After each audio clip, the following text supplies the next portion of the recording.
Lối chỉnh thoro.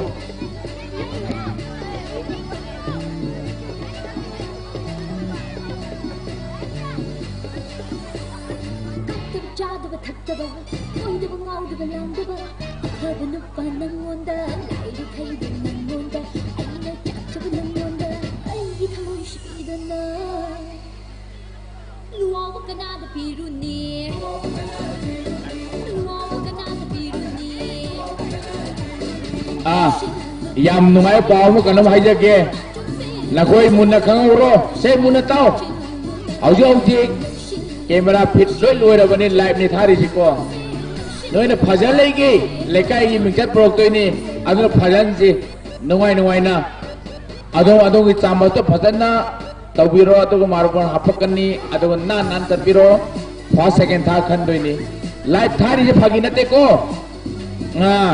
Japan Korea lo yo doi ni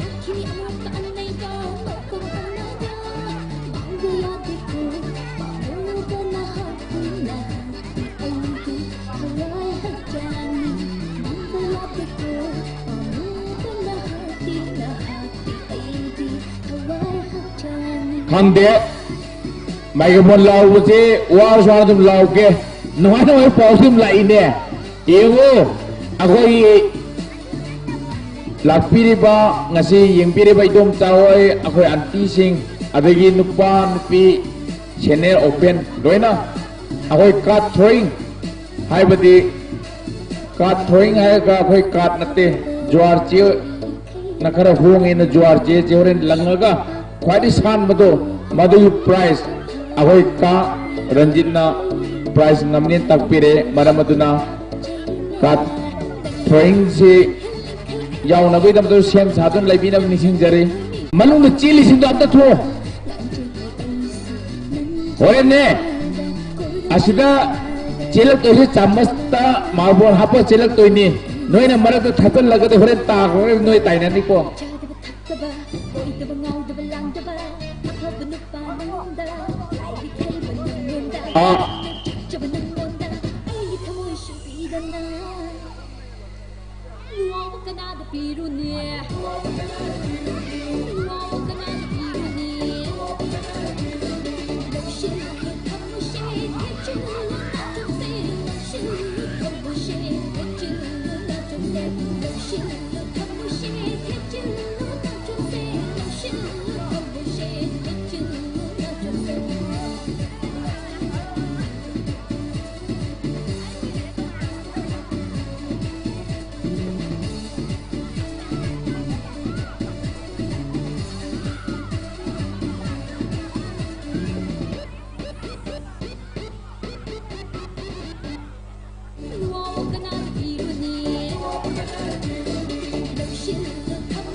ꯑꯩꯈꯣꯏ ꯕꯥꯂꯦꯟꯗ꯭ꯔꯁꯤꯡ ꯅꯨꯡꯁꯤꯕ ꯑꯦꯝꯁꯟ ꯅꯪꯅ ꯆꯤꯡꯕ ꯂꯣꯏ ꯀꯧꯊꯣꯛꯄꯤꯔꯒ ꯆꯧꯀꯤ ꯂꯣꯏ ꯊꯥꯕꯤꯔꯣ ꯃꯣꯏ ꯂꯩꯁꯥꯕꯤꯁꯤꯡꯒꯤ musical chair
Se kano mai se akoi nakoi gi event sing je yam marang kaina tau da budo noina tawon da bani akoi di loi happy adu yare se che chokui da pham do sai adam left side around magical statue magical chair si kanu jana tawlo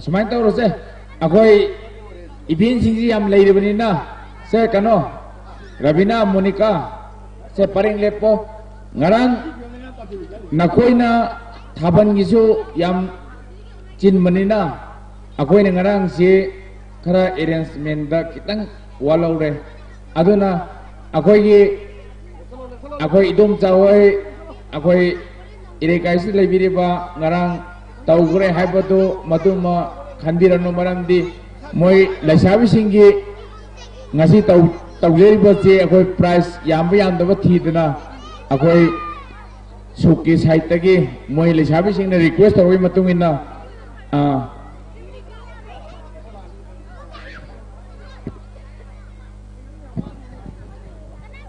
tharibat chakwi je pham du su yaye adam lepa su kaide agoina chakwi chadro kani aduga noina tawgoda base muna tahoro manning hanjalaga thamba ma sungai yadre only noi mangda lairiba chakwi do madu khata noina tanagada ba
se munataro nakoi lepo loina lepo aduga ne noi dai na haibi tabdi noi na mang da chin matamda mang da riba chakwido adu phanggo da bani ko tung halaga phamba ya de ko aduga aina ready hai matamda adu noi laijabi thara chel ma hawro ready 1 2 3 go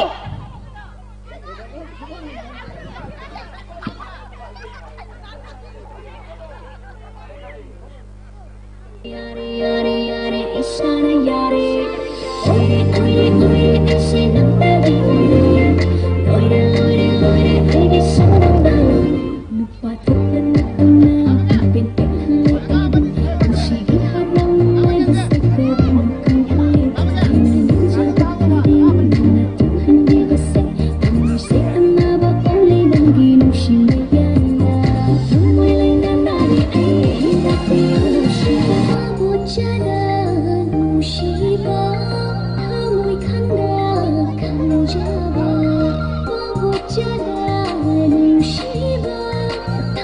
Sini, sini, cilo, cilo, cilo. Cilo, cilo, cilo. Cilo, cilo, cilo. Nung yang mana hotel cilo, cilo kaya di cilo.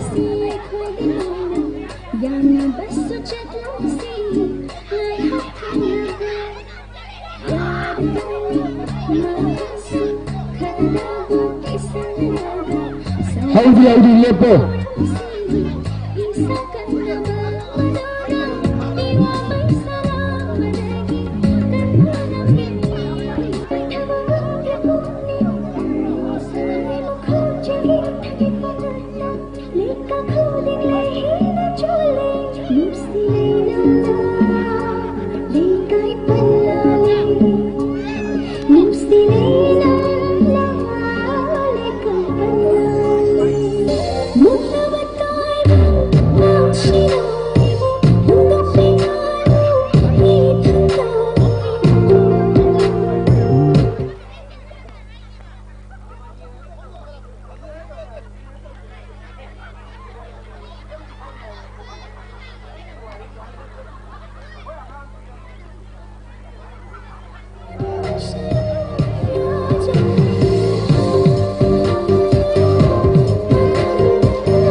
Chin na biyaw Ado maning halapu ya deko. Only no in tawgo bin mamang is apito. Madu tana kata bane. Maning halaba disqualified. Hãy subscribe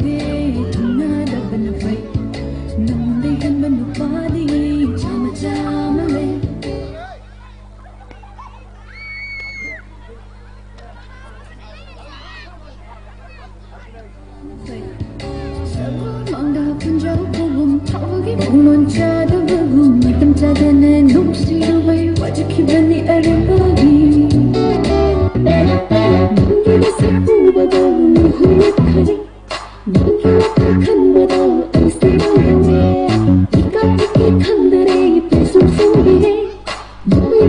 không bỏ lỡ những video hấp dẫn.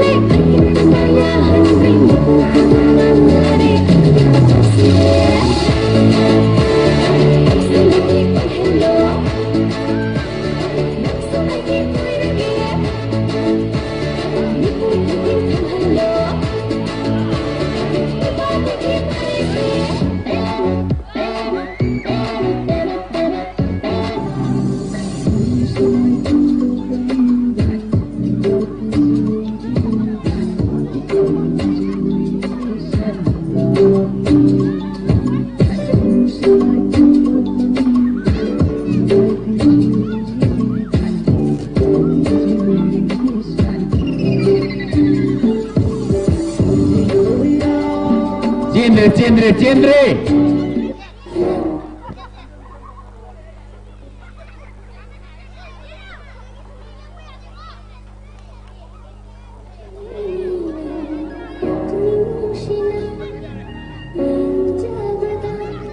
Hagolo.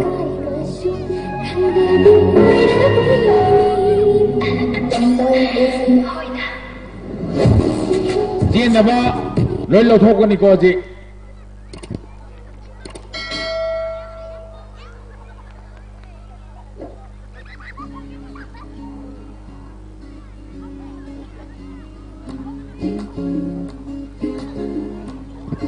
Jien hoji ji to ongsom yo am to hagolo chelo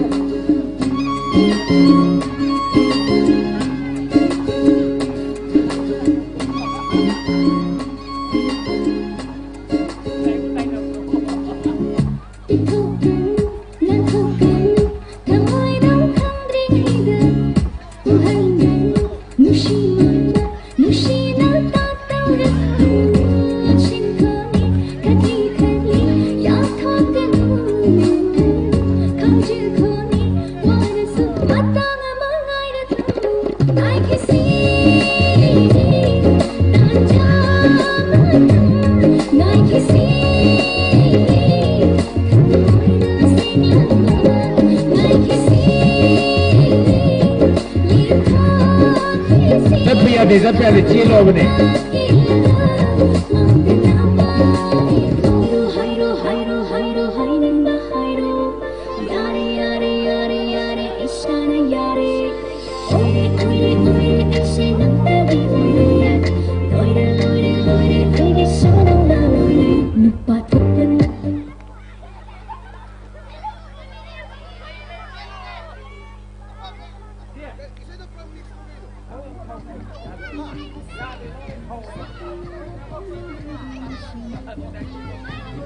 Na khui na tengah ho ko tahu koi na.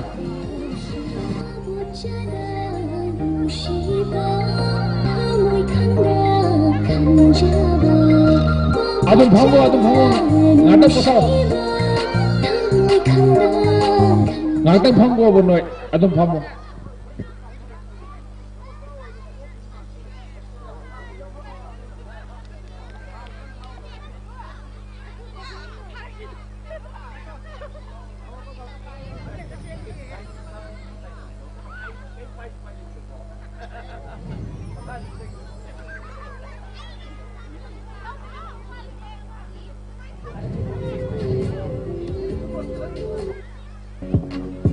Ini ready akan jelo, neng atap kota ko.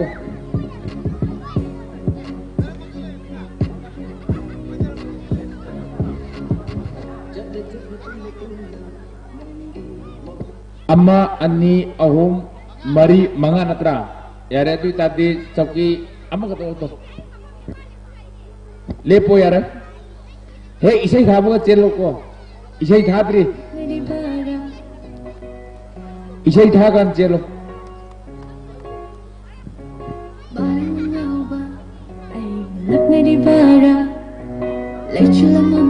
Go.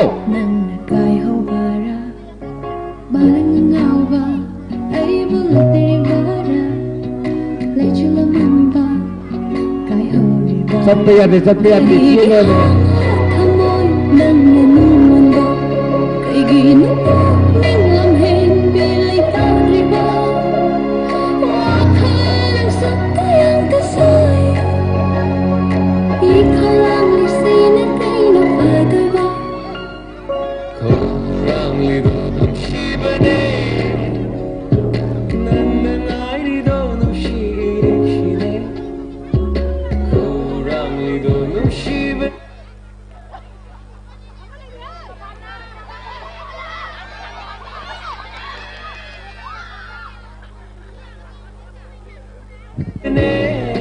Lepo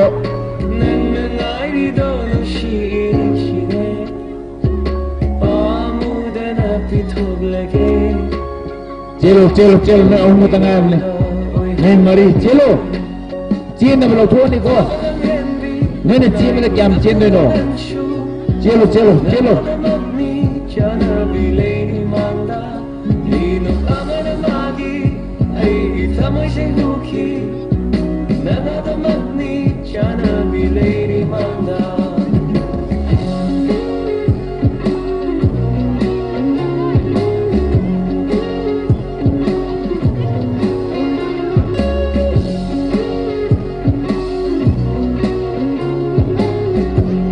Assembly bisa kayak gini.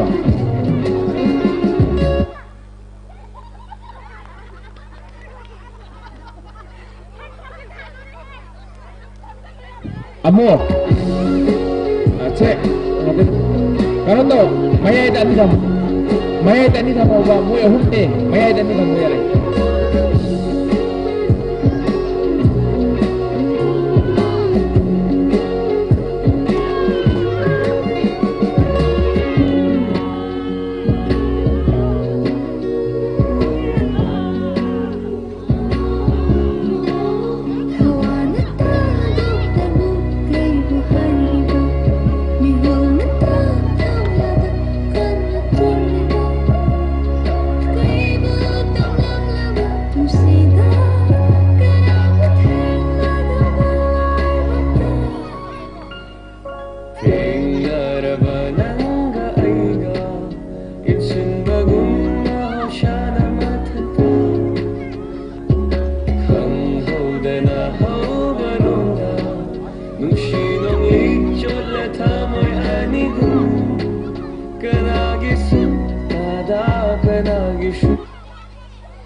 Lang silaw, ngay ming sonda.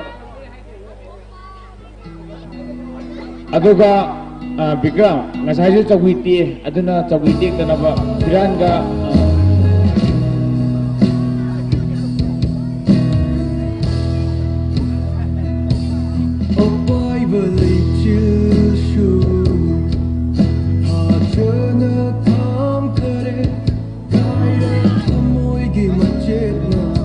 Ningthem horo yar.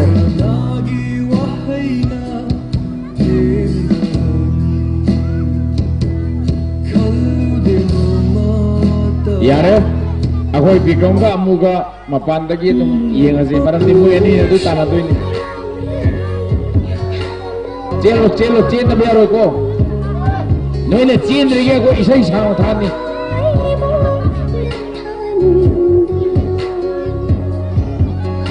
Cerage mai chakse thar mai nanda chagiba cerage mai chakse thar mai nanda chagiba lijare china to nangi shiva danyara thamoini Konsilage nangmu itham shiva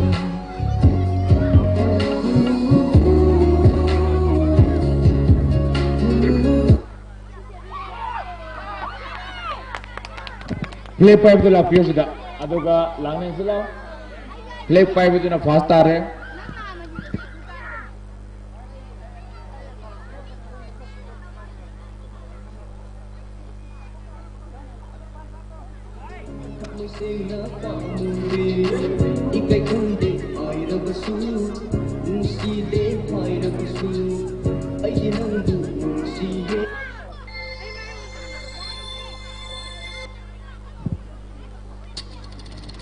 Aku harus musical chair dah first tagiba, second tagiba, third tagiba, amta kang jarak ke, masih di power yang nungai ni, atau pun ngata ni, first place atau pun baby, second place atau pun langlen, third place atau pun Torbinau.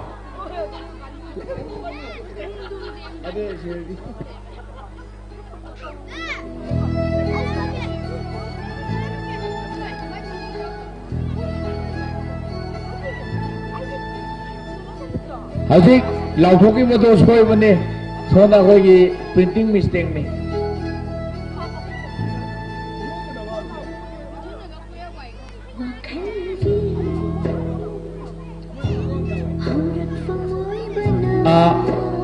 Leng Pupom Baby na first place, Leng Pupom Langlen na second place, Atopam Thobinaw na third place.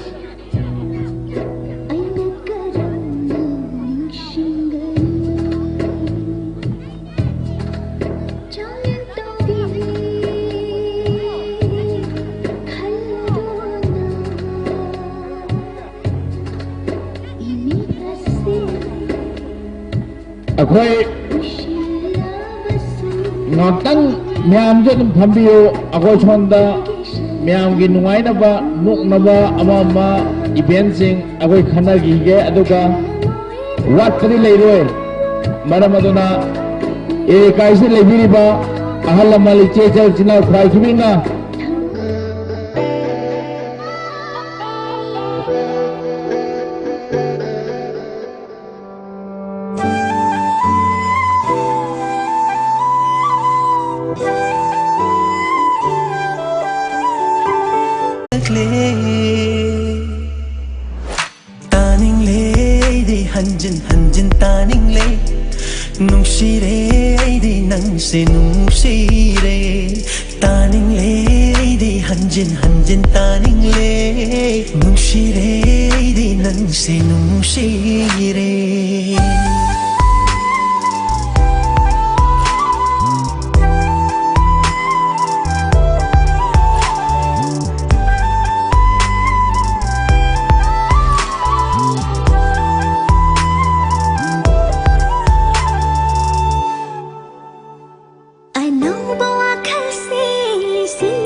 Adong kita mata, aku prize wali nata beda, aku ini kaista atau apa jaga teki laga, hai ribuan game punya Makha Leirak ki sports ini yang penai dega itu, madong tahan je, live itu thado ibu na.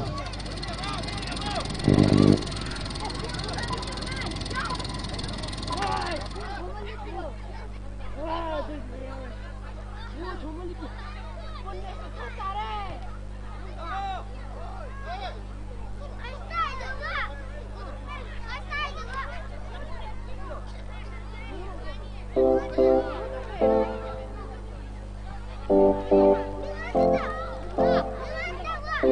we got, nang se pende got. How we got, nang se pende got. Left to us adam Johnny me. Makha say the name, ain't a no river. Yeah, I'm a fan of. Mother na di bandera, ay ko na di ngawzeva. Kokong na bestare. Capsuna yai fare Mapuk naga hauriba Mapuk naga hauriba Mama dagi mari dagi Mamai dagi loina hauri Shaggy shaggy bomb Shaggy shaggy shaggy bomb Dike minas mambi maning dusu yam tina hauri Footly adam hauri hey Hauri hey hauri hey Nangri adam hauri hey Hauri hauri Hau resu hauri Yai resu hauri Mahauri wadi Ay ba tupiro They call me the talking. They don't know how much I enjoy it. They call me the talking. They don't know how much I enjoy it. Ascolgo di verania, ganggu tak di luar drop. Maninga wong ka betul kotaraga. Sengai gemari bersih as bro. Anu ego doki na pablo na masal. Tapang madipin na pablo na capsule. Go to the rock, keep on low, just figure I got capture muscle. You know it's a deep, yeah. Boy le chaba boy to nang na di kang loy. Boy le chaba boy to nang na di kang loy. Boy le chaba pan chung wa nang di kang loy ye. Oh, kima. Da da da da da da. Da da da da da da. Da da da da da da. Ako'y Expose malam je. Ako'y hamdariba ako'y nasiliba event je. Ako'y chon nagi tanaraga ako'y club ki maikay nagi tanaraga phajana sinjabani. Ako'y lesabi singju noise phajana lepo. Aduga ako'y ye mau singju phajana lepiro. Aduga tawudriba masana ako'y ye hari bon thunabi masi abang panci. Ay ko'y nadinawzava Kokong bana bestari Kapsuna yai fare Wala ka boto nang nadikang Wala ka boto nang nadikang Wala ka naga Fan chung da ba nang di kang luye Da da da da da da Da da da da da da Da da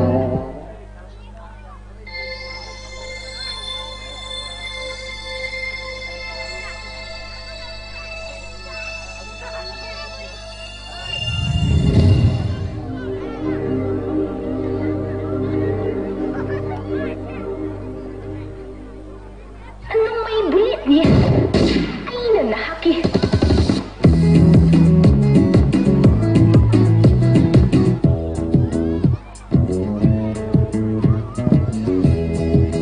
Ako'y malimnesing na masing na hidup yung ba? Yara pa? Yara sure? Noi nasana yara matro? Okay. Khudoi pi ke picho, mika khoi ke khojo, au ba pang ke pangjo, han pe khoi ke khojo. Khudoi pi ke picho, au ba pang ke pangjo. Thap ni ngat thap jo, mau ni ngat nam jo, lang ni ngat lang jo, koi ni ngat koi jo. Thap ni ngat thap jo, mau ni ngat nam jo, lang ni ngat lang jo, koi ni ngat koi jo. Atu kalam la di Canada, lon na thamoi do, viram ba thok la va va va va. Atu kalam la di Canada, lon na thamoi do, viram ba thok la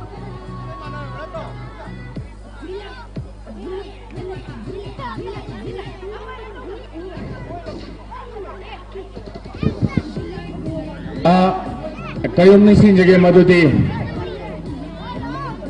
ꯑꯩꯈꯣꯏꯒꯤ ꯃꯧꯁꯤꯡ ꯑꯃꯁꯨꯡ ꯂꯩꯁꯥꯕꯤꯁꯤꯡ ꯁꯨꯃꯥꯏꯅ ꯇꯧꯕꯤꯔꯣ ꯅꯣꯏꯅ ꯑꯁꯣꯟ ꯁꯥꯏꯗ ꯂꯦꯞꯄꯤꯗꯣ ꯑꯗꯨ ꯁꯨꯃꯥꯏꯅ ꯇꯧꯕꯤꯔꯣ ꯑꯩꯈꯣꯏ ꯗꯥꯃꯣꯆꯥꯅ ꯆꯪꯉꯛꯏꯁꯦ ꯗꯥꯃꯣꯆꯥꯒꯤ ꯋꯥꯍꯩꯁꯤ ꯂꯧꯕꯤꯔꯣ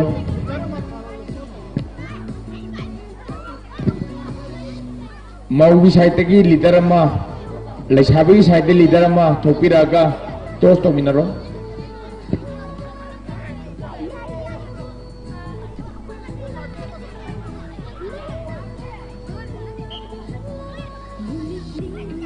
ꯑꯗꯣ ꯑꯉꯥꯡꯁꯤꯡ ꯅꯣꯏ ꯃꯄꯥꯟꯗ ꯁꯤꯒꯤ ꯁꯨꯅꯨ ꯆꯤꯡꯉꯤꯁꯦ ꯁꯤꯒꯤ ꯃꯄꯥꯟꯗ ꯂꯣꯏ ꯂꯩꯒꯗꯕ ꯃꯅꯨꯡꯗ ꯆꯦꯟꯖꯜꯂꯛꯄꯁꯤꯡ ꯑꯝꯇ ꯌꯥꯎꯔꯣꯏꯀꯣ ꯍꯦꯛ ꯆꯦꯟꯖꯜꯂꯛꯄ ꯅꯣꯏꯒꯤ ꯅꯃꯤꯡ ꯃꯊꯥ ꯏꯔꯒ ꯍꯌꯦꯡꯗꯒꯤ ꯃꯁꯥꯅ ꯑꯝꯇ ꯌꯥꯎꯍꯜꯂꯣꯏ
ngài ko kanu mai jage adu poto hairake tawbi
se ma'am leisabi amasung mausing ma'am munatabiro akhoi sida akhoi time akhoi semi sidai sida leisabi amasung idom chawai mausing haitare masida kuina changba mada khoi matam lauraga fa second khandoini loina siba haibani ko ado taragate akhoi ni star hai matamda adum haubo yarani akhoi juli sing matai matai da khal leirase angang sing ngasai na hai gre ko noi naming na tha loi lauraga haying noi masana amta yau phangoi akhoi na hawi indal desi sunu wa mata pham pham phajana yengo se kano Barvin ready 1 2 3 start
akhoi bol thoma tamda mapan dagi thong godawni manung changa thombe ati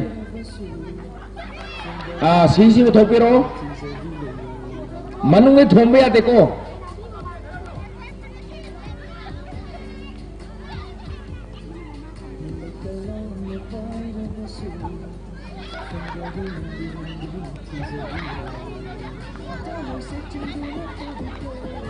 aduga bol angang sing noina amta khunbe ate moi leim sing na masa masa chel jel khunja gadabne noina dro bol khola pibi ate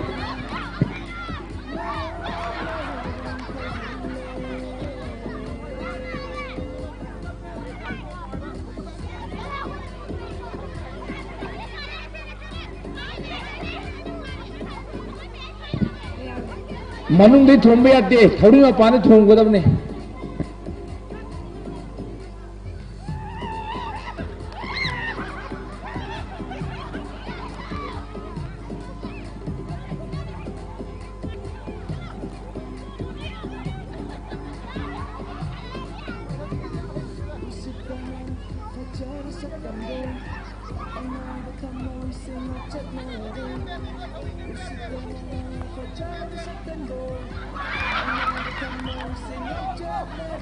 Siri thopiro asi jibu thopiro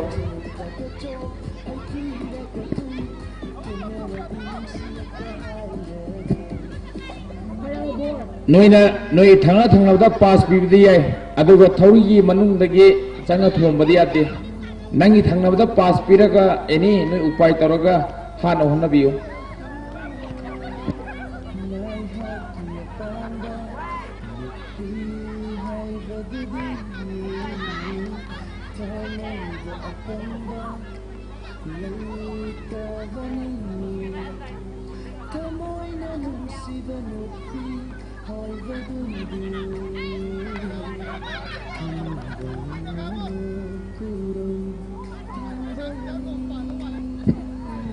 amta khunga tibiyaro moina adum tana khunga damne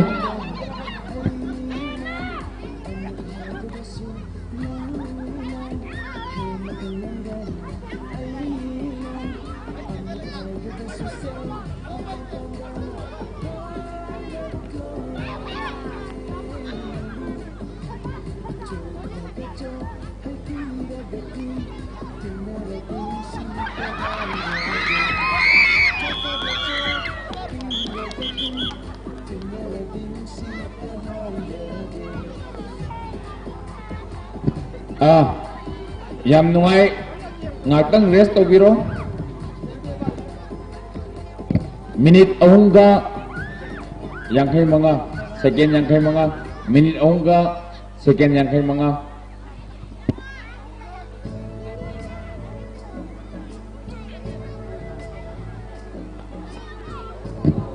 Noido warning atang botao. Minute ahungga second yang kay mangani hajik itu ngatang botao. No ising thang mo layga so sida jar da ising yaw tung layre. Sida ladun changa changa thapiro dispose layre.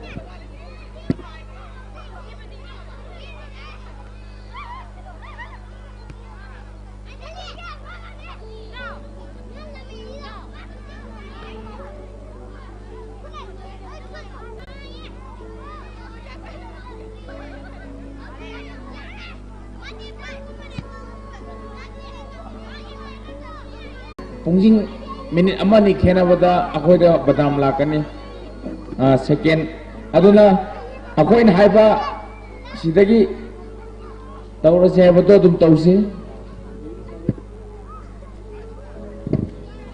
akoi lesabi sing noi malakti ama thangalo yare bagi aduga mau sing dagi ama thangapiro yare ko taragati referee matungin na haubiro stop